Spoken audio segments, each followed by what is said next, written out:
আজকে একটা কাজের ভিডিও নিয়ে চলে এলাম। তো আজকে আমরা চলে যাচ্ছি ব্রাইড সাজাতে। আমি আর রূপা দুজনে মিলেই গেছিলাম। তো এখন আমরা ব্রাইডের বাড়ি যাচ্ছি। আর ব্রাইড তোমরা যে দেখলে নাইটি পরে ব্রাইড আমাদেরকে একটু এগিয়ে গেছিলো আনতে। তো জানোই যেমন নতুন কোনো লোকেশনে গেলে একটু অসুবিধা হয়। তো ব্রাইড এখানে আমাদেরকে নিয়ে এসছে। তারপর হচ্ছে এখানে আমাদেরকে শাড়ি বের করে দিল। দেখো শাড়িটা কত সুন্দর রেড। এখন কিন্তু এই শাড়িগুলোই চলছে। আর এই যে আমাদের ব্রাইড বসে পড়েছে রেডি হওয়ার জন্য।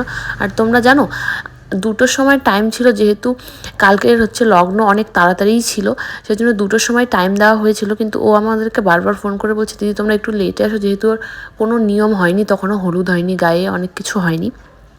সেই জন্য আমরা অনেক লেট করতে করতে 3:30টার সময় ওদের বাড়িতে গেছিলাম। তারপরে হচ্ছে ও বসেছিল, কিন্তু তখনও ওর গায়ে হলুদ কিচ্ছু হয়নি। তো আমি বলছিলাম যে এত দেরি তো করা যাবে না, পরে আর রেডি হওয়ার টাইম পাবে না, যেহেতু এখন সন্ধে হয়ে যায় তাড়াতাড়ি। আর আমাদের গ্রামের দিকে একটু হলেও তাড়াতাড়ি লোক চলে আসে। তো সেই জন্য আমি হচ্ছে ওর এখানে বেসটা কমপ্লিট করছিলাম। আমি যতদূর করা যায় ততদূর তুই করে রাখ। আর এখন শুধু নিয়ম তুই জল ছিটিয়ে দিবি, আর কিছু করার নেই। এখন কিন্তু 90% বিয়েবাড়িতে এরকমই হয় যদি লেট হয়ে যায়। এখন দেখো বেস কমপ্লিট হওয়ার পর ব্রাইডকে নিয়ে যাচ্ছে গায়ে হলুদের জন্য। কিছু করার নেই, যেহেতু নিয়ম রয়েছে আমাদেরকেও একটু অ্যাডজাস্ট করতে হবে, কিন্তু এটা করা উচিত না অ্যাকচুয়াল। যেটা টাইম সেটার মধ্যে করা দরকার।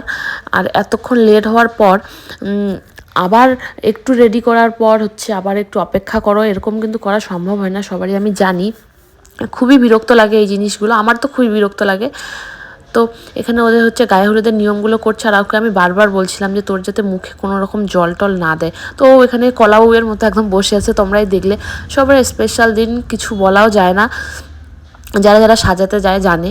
তো দেখো একদম কিন্তু নড়চড় হয়নি বেশ কোনো। আর এই বাচ্চাটা যেন আমাকে কী বলছে, ওর এত পছন্দ হয়েছে সাজটা, যে আমাকে বলছে, দিদি তুমি আমার বিয়েতে সাজাতে আসবে না? তো আমি বলছিলাম আরেকবার বল, কিন্তু এখন লজ্জা পাচ্ছিল অনেক। আমি মানে শুনে অবাক, ওর এত পছন্দ হয়েছে যে ও আমাকেই বলছে যে দিদি তুমি আমার বিয়েতে আমাকে সাজাতে আসবে। এই কথা শুনে সবাই কিন্তু প্রচুর হাসছিল ওখানে শুনে।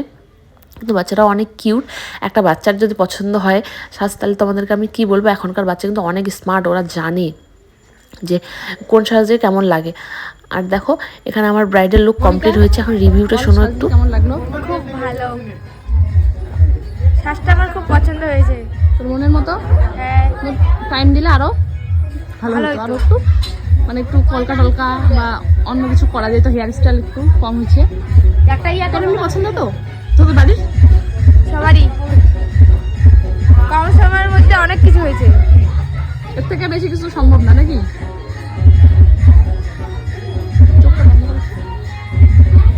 সিম্পল একদম নিউ। বন্ধ কর।